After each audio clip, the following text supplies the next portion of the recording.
আসসালামু আলাইকুম। স্বাগত জানাচ্ছি আরটিভির সকালের সংবাদে। আপনাদের সঙ্গে আছি আমি আমরিন ইভা। খাল পুনর্খনন ও ফ্যামিলি কার্ড বিতরণ কর্মসূচিতে অংশ নিতে চাঁদপুরের উদ্দেশ্যে রওনা হয়েছেন প্রধানমন্ত্রী তারেক রহমান। সকাল 8:45 গুলশানের নিজ বাসভবন থেকে সড়কপথে চাঁদপুরের উদ্দেশ্যে রওনা হন তিনি। সফরকালে খাল পুনর্খনন, ফ্যামিলি কার্ড বিতরণ ছাড়াও জেলার বিভিন্ন উন্নয়নমূলক কার্যক্রম উদ্বোধন ও পরিদর্শন করবেন প্রধানমন্ত্রী। অংশ নেবেন দলীয় কর্মসূচিতেও। যাত্রাপথে কুমিল্লার বড়ুয়ার লক্ষ্মীপুর বাজার মাঠে পথসভায় বক্তব্য রাখবেন প্রধানমন্ত্রী। দীর্ঘ 22 বছর পর তারেক রহমানের সফরকে ঘিরে উচ্ছ্বসিত কুমিল্লা ও চাঁদপুরের দলীয় নেতাকর্মী থেকে সাধারণ মানুষ।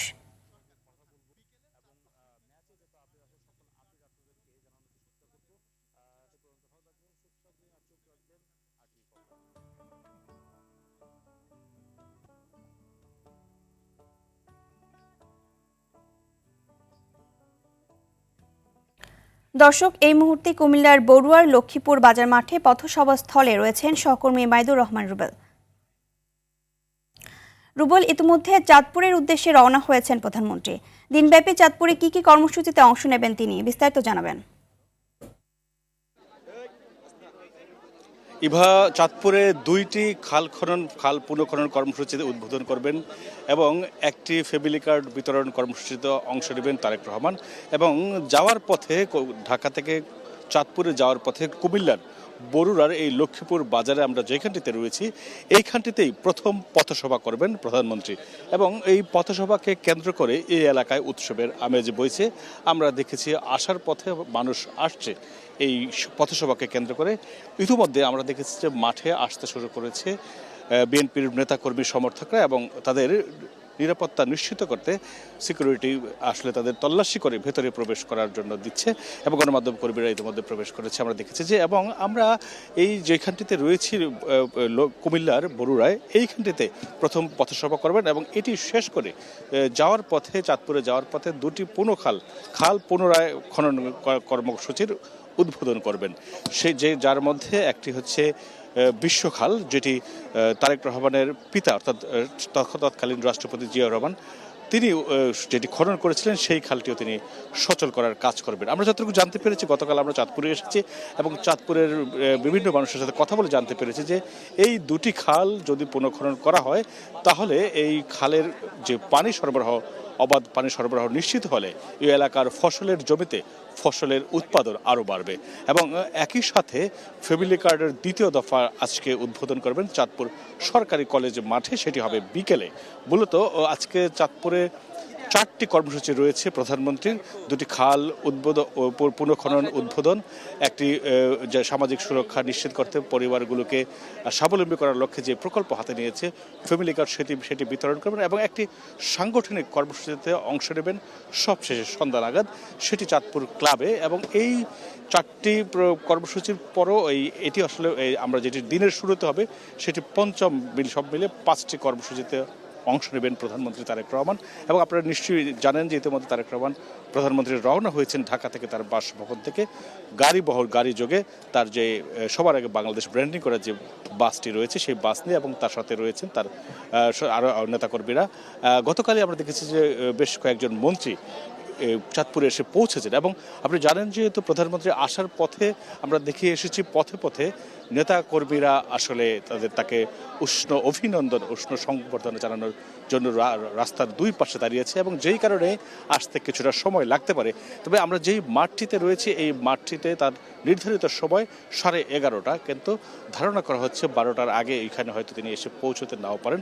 এবং আমরা ধারণা করছি যে এইখানে হয়তো 12টা নাগাদ পথসভায় অংশ নেয় এবং চাঁদপুরের 4টি কর্মসূচি শেষ করে তিনি আবার ঢাকার পথে ধরবেন। এই ছিল কুমিল্লার বরুড়া থেকে সবশেষ খবর আমার কাছে। ইভা, ধন্যবাদ আপনাকে। ঐতিহাসিক ফারাক্কা দিবস আজ। গঙ্গার পানি ন্যায্য হিস্সা আদায়ের দাবিতে জননেতা মাওলানা আব্দুল হামিদ খান ভাসানীর নেতৃত্বে 1976 সালের এই দিনে অনুষ্ঠিত হয়েছিল ঐতিহাসিক লং মার্চ। তার এই লং মার্চ জাতীয় ও আন্তর্জাতিক পর্যায়ে ব্যাপক সাড়া ফেলে। এতে আন্তর্জাতিক চাপের মুখে ফারাক্কার বিষয়ে সমঝোতায় আসার প্রতিশ্রুতি দেয় ভারত। সেই থেকে দিনটি ফারাক্কা দিবস নামে পরিচিতি লাভ করে। সেই ঘটনার 5 দশক পার হলেও বাংলাদেশ আজও কাঙ্ক্ষিত পানির ন্যায্য অংশ থেকে বঞ্চিত। 1975 সালের 21 এপ্রিল ভারত পরীক্ষামূলকভাবে ফারাক্কা বাঁধ চালু করলে কয়েক মাসের মধ্যে বাংলাদেশে পানি প্রবাহ কমতে শুরু করে। হাসপাতালে হামের রোগী কিছুতেই কমছে না। স্বাস্থ্য অধিদপ্তর গতকাল আরও 12 শিশুর মৃত্যুর তথ্য জানিয়েছে। এ নিয়ে মৃত্যু 450 ছাড়ালো। হাম উপসর্গ নিয়ে শুক্রবার রাতে রাজধানীর শ্যামলী শিশু হাসপাতালে মেহমেদ নামে 9 মাস বয়সী এক শিশুর মৃত্যু হয়েছে। স্বজনদের অভিযোগ, চিকিৎসক ও নার্সের অবহেলা এবং ভুল চিকিৎসায় মারা গেছে শিশুটি। জানান 3 দিন আগে হাম ও নিউমোনিয়া নিয়ে হাসপাতালে ভর্তি হলেও গত 2 দিনের তুলনায় শুক্রবার কিছুটা সুস্থ ছিল। এ মৃত্যুর ঘটনা সুষ্ঠু তদন্ত করে দোষীদের কঠোর শাস্তি দাবি করেন তারা। এদিকে অভিযোগ ভিত্তিহীন দাবি করে কর্তব্যরত আবশ্যিক চিকিৎসক ডাক্তার আসিফ হান্নান বলেন, হাম ও নিউমোনিয়ায় আক্রান্ত শিশুটির অবস্থা খারাপের দিকে যাওয়ায় বৃহস্পতিবার আইসিইউতে নেওয়া হয়। সর্বোচ্চ চিকিৎসা দিয়েও শিশুটিকে বাঁচানো যায়নি। তবে কেউ দোষী হলে তার ব্যাপারে কর্তৃপক্ষ ব্যবস্থা নেবে।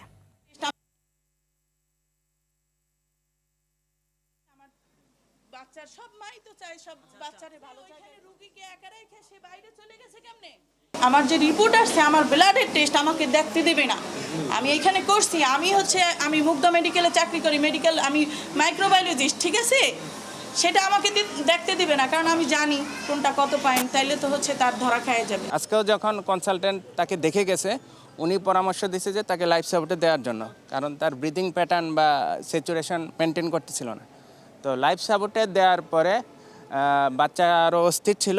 তো ওইখানে যা যা চিকিৎসা দেওয়ার মানে দায়িত্বরত চিকিৎসক, উনি সব চিকিৎসা দিয়েছে। তো এর ভিতরে বাচ্চাটা মারা গেছে। চট্টগ্রামে হামের চিকিৎসা শেষে সুস্থ হওয়ার পর নানা জটিলতায় আবারও হাসপাতালে ভর্তি হচ্ছে অনেক শিশু। কিছু ক্ষেত্রে দ্বিতীয় দফায় অসুস্থতা হয়ে উঠছে বেশি প্রাণঘাতী। এতে উদ্বিগ্ন অভিভাবকরা।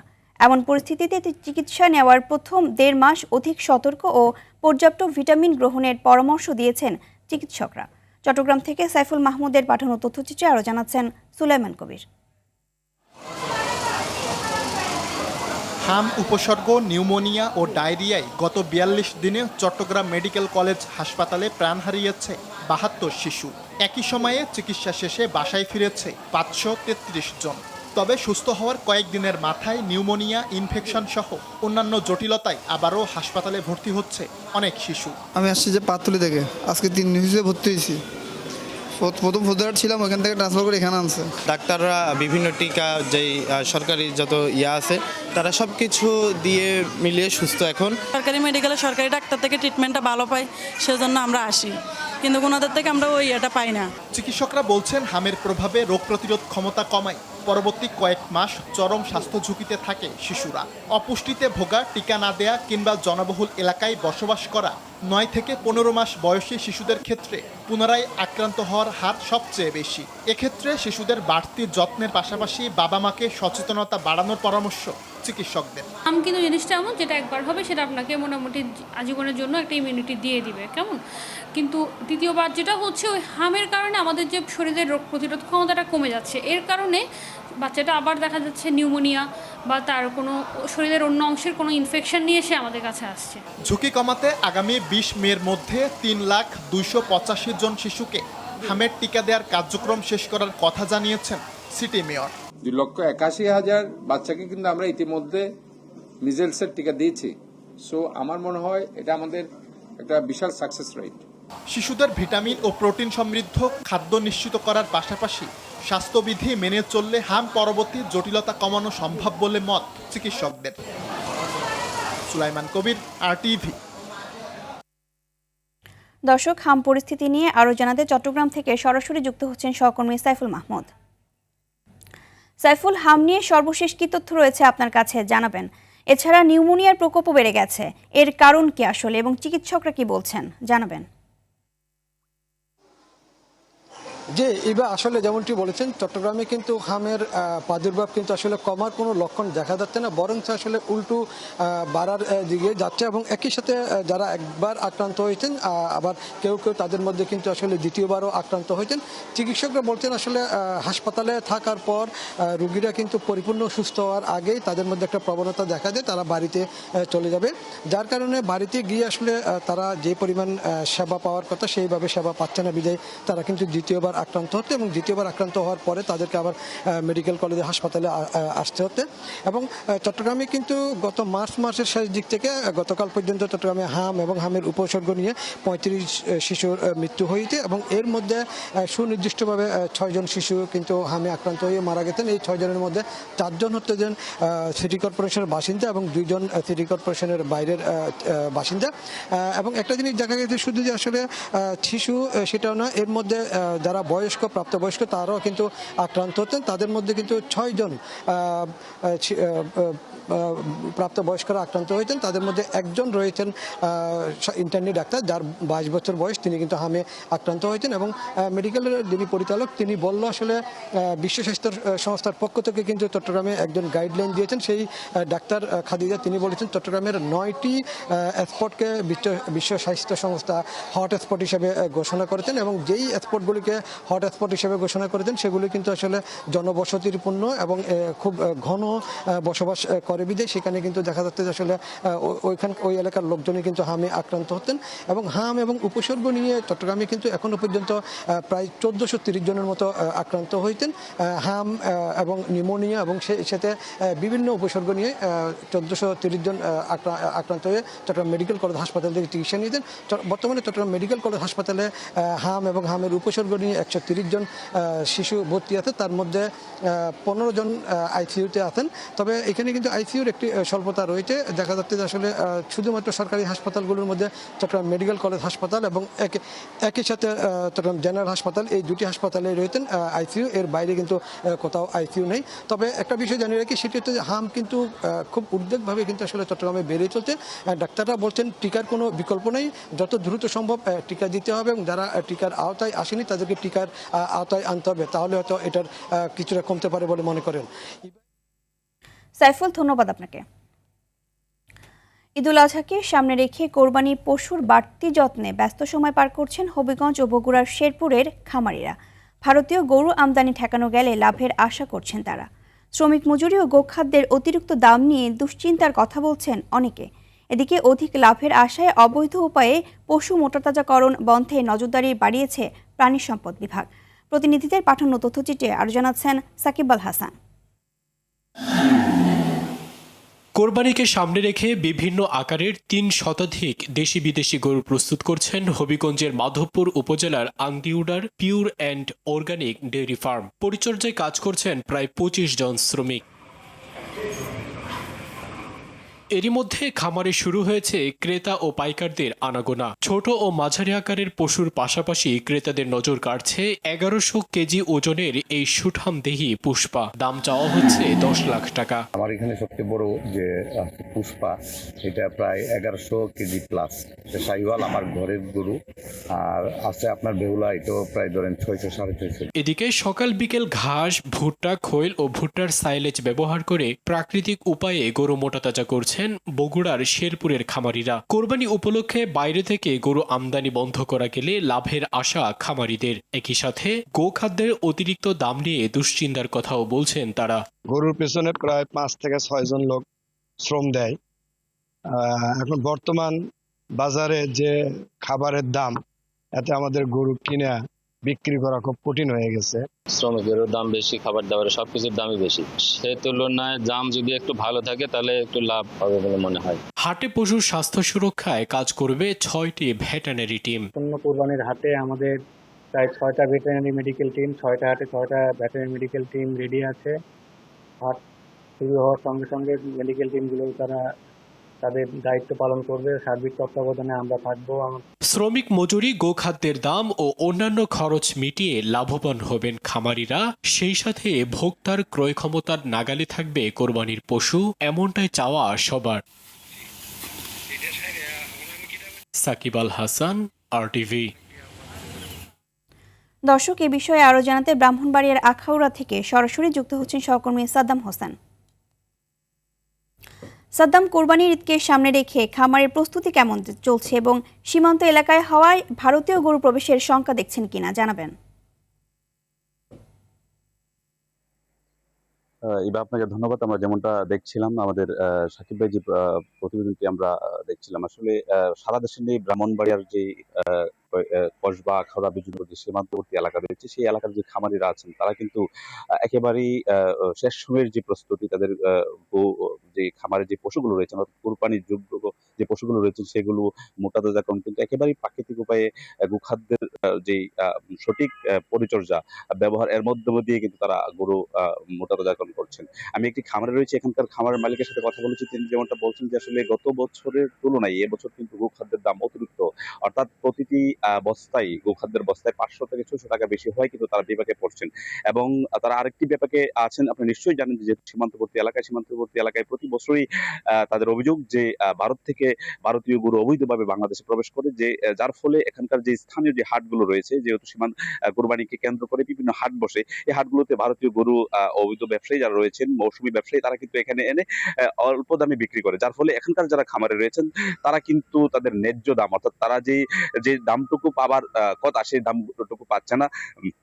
সেই কারণে কিন্তু এখানকার যারা সীমান্তবর্তী এলাকার যে সমস্ত খামারে রয়েছেন তারা কিন্তু সংখ্যায় রয়েছেন। তারা এখানকার স্থানীয় প্রশাসন, বিজিবি, এই সীমান্ত এলাকায় যারা অতন্ত্র প্রহরী হিসেবে কাজ করেন বিজিবি সহ সবার সহযোগিতা যারা চেয়েছেন, যেন কোনোভাবেই অবৈধ ভাবে যেন মৌসুমী ব্যবসায়ী যারা রয়েছেন তারা যেন ভারত থেকে অবৈধভাবে গরু বাংলাদেশে অল্প দামে বিক্রি করে, এটাই কিন্তু এখানকার খামারিরা আশা করছেন। আরেকটি বিষয় হচ্ছে, সব মিলিয়ে আমাদের এই ব্রাহ্মণবাড়িয়ার সীমান্তবর্তী এলাকায় যে সাপ্তাহিক যে পশুর হাট সেগুলোতে পশু তারা তুলতে শুরু করেছে, আর অল্প কিছুদিন পরেই কিন্তু একেবারে লাগাতার পশুর যে বাজার অর্থাৎ কোরবানির পশুর কেনা বেচার যে বাজার সেটি কিন্তু শুরু হবে।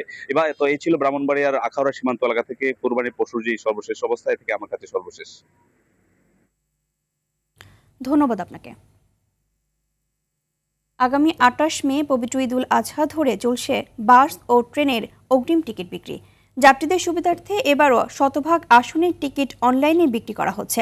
সকাল 8টায় বাংলাদেশ রেলওয়ের পশ্চিমাঞ্চলে চলাচলকারী ট্রেনগুলোর টিকিট বিক্রি শুরু হয়, আর দুপুর 2টায় পূর্বাঞ্চলে চলাচলকারী ট্রেনগুলোর আসনে টিকিট বিক্রি শুরু হবে। আজ পাওয়া যাচ্ছে 26 মের টিকিট।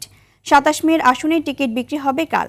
ঈদের চাঁদ দেখার পর নির্ভর করে 28, 29 ও 30 মের তারিখে টিকিট বিক্রি করবে বাংলাদেশ রেলওয়ে। এছাড়া ঈদযাত্রার বাসের অগ্রিম টিকিট বিক্রিও চলছে। বাসে সব থেকে বেশি চাপ 24 ও 25 মে। একদিনের সব বাসের টিকিট শেষ হয়েছে বলে জানিয়েছে বাস সংশ্লিষ্টরা। রাজধানীর ঢাকার মিরপুর এলাকায় দীর্ঘদিন ধরে চলছে তীব্র পানির সংকট। টানা কয়েকদিন ধরে অনেক এলাকায় পর্যাপ্ত পানি না পৌঁছানোয় বাসিন্দাদের স্বাভাবিক জীবনযাত্রা ব্যাহত হচ্ছে।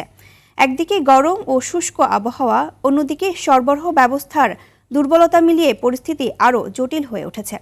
অথচ এই সংকটের বাস্তব সমাধান কবে হবে তা নিয়ে এখনও স্পষ্ট কোনো দিক নির্দেশনা দিতে পারছে না ঢাকা ওয়াসা কর্তৃপক্ষ। আরও জানাচ্ছেন আব্দুর রহিম। দুপুরের রান্নার জন্য প্রস্তুতি নিচ্ছেন মরিয়ম বেগম, কিন্তু ট্যাপে পানি নেই। বালতিতে পানি নিয়ে এসে করলেন রান্নার কাজ। তবে এইভাবে রান্নার কাজ সারলেও থালা বাসন ধোয়া থেকে গোসলের পানি নিয়ে বিপদে আছেন মিরপুরের বেশিরভাগ এলাকার বাসিন্দারা। সরেজমিনে ঘুরে দেখা যায় মিরপুর, শেওড়াপাড়া, পীরেরবাগ, টোলারবাগ সহ আশপাশের এলাকাতে পানির সংকট অনেকটা স্থায়ী দুর্ভোগে পরিণত হয়েছে। অনেক বাসাবাড়িতে দিনের পর দিন পানি না পাওয়ার অভিযোগ রয়েছে।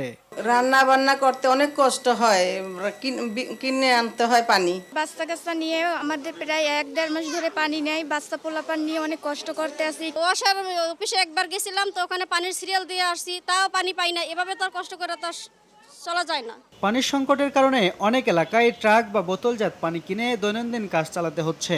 যেখানে স্বাভাবিক দামে পানি পাওয়ার কথা, সেখানে অনেক ক্ষেত্রে বেশি দাম গুনতে হচ্ছে সাধারণ মানুষকে।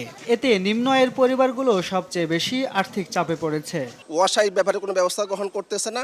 আমরা আসলে খুবই মানবিত জীবন যাপন করতেছি। এই এলাকায় তো পানিই নেই, অন্যান্য জায়গা থেকে টেনে আনি, আর বেশিরভাগ কিনা পানি দিয়ে তো খাওয়া যায়, কিন্তু ঘরের কাজ তো করা যায় না। প্রতিদিন এখান থেকে কিছু পানি আমাদেরকে সহযোগিতা করে উনি, যার জন্য আমরা এখনো কিছুটা বেঁচে আছি, না হলে আমাদের বাঁচার উপায় ছিল না। ওয়াসা বলছে এপ্রিল মে মাসে হঠাৎ করে পানির চাহিদা বেড়ে যাওয়ায় কিছুটা সংকট হয়, তবে আবহাওয়া স্বাভাবিক হওয়ায় পানির সংকট না থাকার কথা জানালেন এই কর্মকর্তা। মিরপুরের এই পূর্ব মণিপুর এবং কাজীপাড়া এই এলাকায় স্কারসিটি কিছুটা ছিল।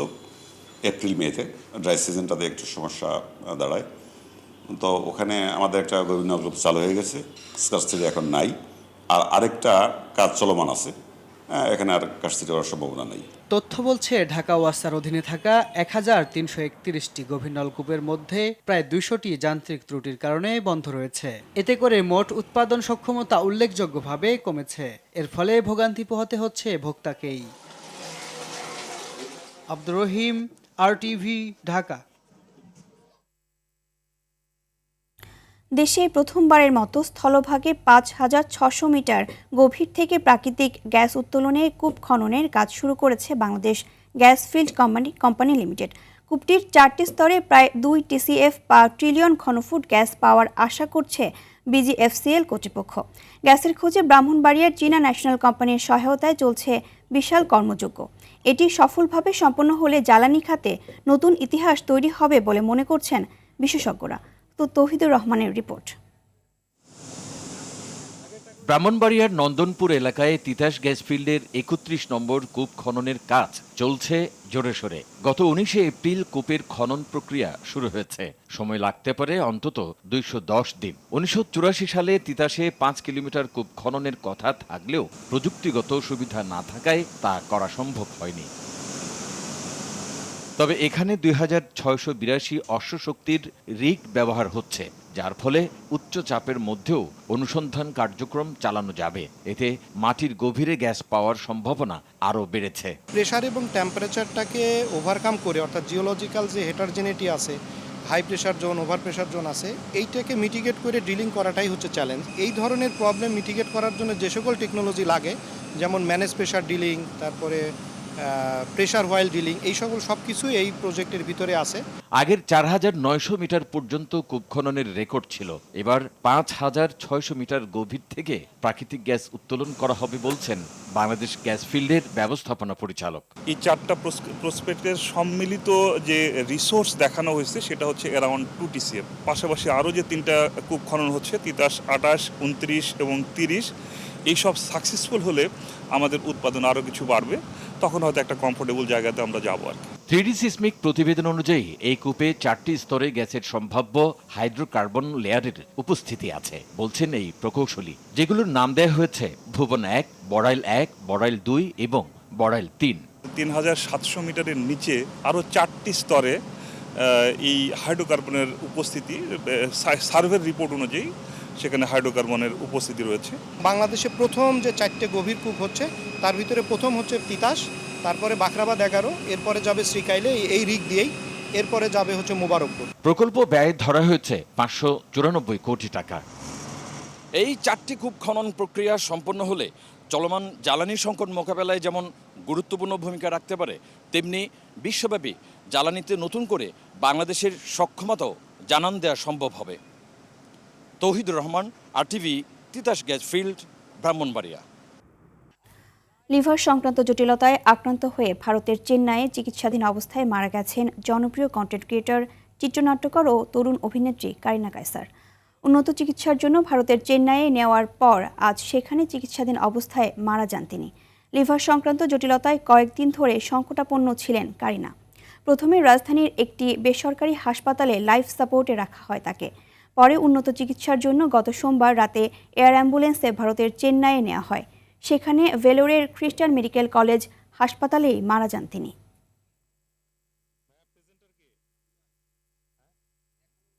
হযরত শাহজালাল আন্তর্জাতিক বিমানবন্দরের 3য় টার্মিনাল দ্রুত চালুর লক্ষ্যে উচ্চ পর্যায়ের সভা ও বহুপাক্ষিক আলোচনার মাধ্যমে কর্মপরিকল্পনা গ্রহণ করেছে সরকার।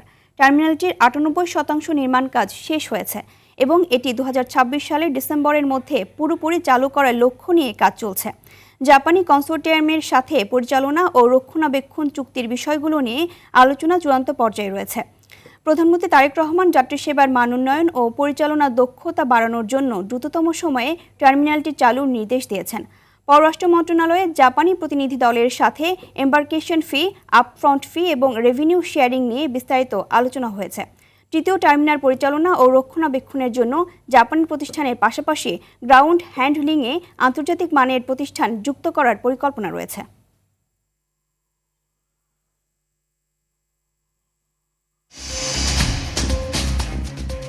দর্শক, সকালের সংবাদ এ পর্যন্তই। মধ্যাহ্নের সংবাদ দুপুর 12টায় দেখার আমন্ত্রণ রইল। ধন্যবাদ সবাইকে।